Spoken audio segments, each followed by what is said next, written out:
Hello guys, welcome back. Now in this session we are going to discuss about Terraform data sources. So let's look into the agenda. What are the topics we are going to cover in this session? So guys, in this session we are going to discuss about what actually the data source within Terraform is, why to use data source, and then we will look into one of the demo where we will understand the significance of the data source. So let's start our discussion. So guys, so far whatever we have done the push operation where we are creating the resources with the help of Terraform. And whenever we want to create any of the resources, we have to write the thing within the resource block. And Terraform offers various types of resources as per the provider.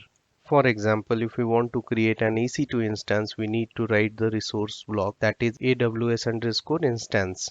And then we will provide the name of that particular resource block. And then we will specify the AMI ID along with the instance type, what kind of instance type we want to create. This we have already seen that. Now the question comes over here is what actually the data source is. So to answer your question, I would tell that the way how we do push operation with the help of resource block, same way Terraform offers us to perform the pull operation with the help of data block. So what it means, suppose if you want to grab the information about our existing resources which exist within our provider, then how we can grab those information?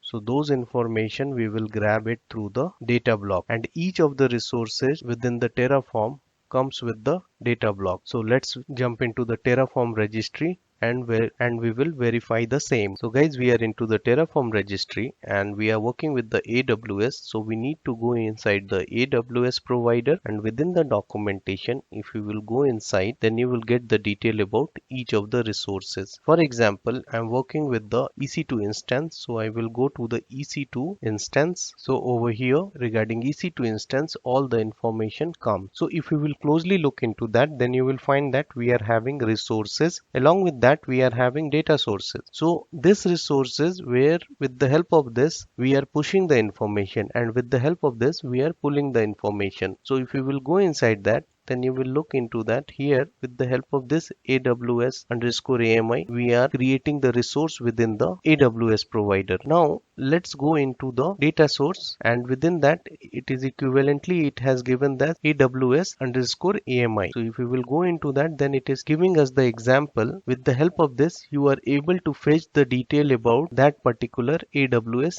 AMI. So this is one thing. Now let's look into the IAM user. So if you will go to the AWS IAM, and you will see it over here, for that resource also we are having two things: resources and the data sources. Within the data source, if you want to get the information about any of the user, so how you will grab it? You will grab it with the help of data block, and here you are specifying the which resource you want to access and the name of the resource block, and here you are passing the information which user you want to check. So this way you will get the information from the provider. For this example, we are using AWS, so we are using the data block of AWS. So each of the resources come with the resource block as well as data source block. Resources for pushing the information or pushing the new resources to the provider, and data sources for pulling the resource information which is already exist within the Terraform, within the provider. So now let's proceed further. So guys, now we understand that what is data source in Terraform. Now the question comes over here is why to use data source? The answer is pretty simple. As we are working with IAC, that is infrastructure as code, and IAC help us to automate our infrastructure tasks. So in certain scenarios where we want to verify that whether any of the resources exist within our current infrastructure or not. So how do we come to know about this if we don't have any mechanism to verify it? So with the help of data source, Terraform help us to grab the information about the existing resource, and once we get the information about existing resource, then we can easily design the program however we want. So over here I'm just giving you a weird scenario. Suppose that application team comes to you and told that there are 100 developers are going to join, and they required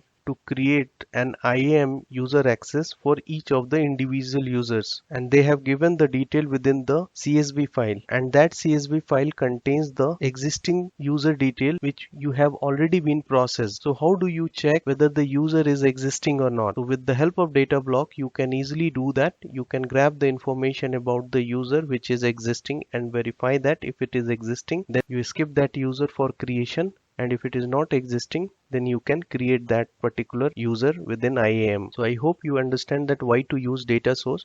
Now let's proceed further and let's look into the demo which we have already seen earlier when we were discussing about the data type, and now we will understand the same code from the data source perspective. So guys, this is the demo which we have already seen, but from the different perspective. We have seen that how to pass the different types of data types within Terraform, which we have already seen. But over here we have used one example of this data block. So this data block, what actually it is doing, it is fetching the information about the AMI which is having following information, which is having following configuration. And what our requirement is, it should create a new instance that is of latest Ubuntu 20.04 on which a T3.micro instance should be created. So to achieve this, first we need to grab the information about the latest Ubuntu which is of 20.04, and then we can grab the AMI ID of this particular image, and then we can create the instance that is of T3 micro which we are passing from here. So this is what this code is doing. First it is grabbing the information about the AWS AMI which is specific to the Ubuntu 20.04, and then it is using the same data which we have grabbed it from this filter criteria,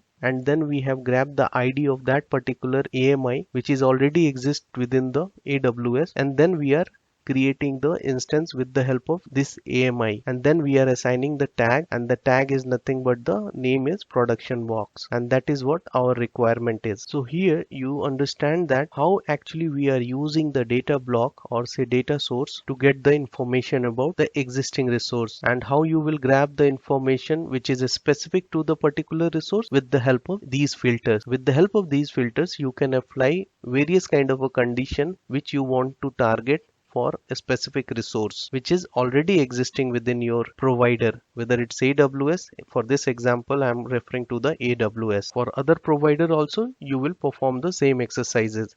And how do you will grab the information?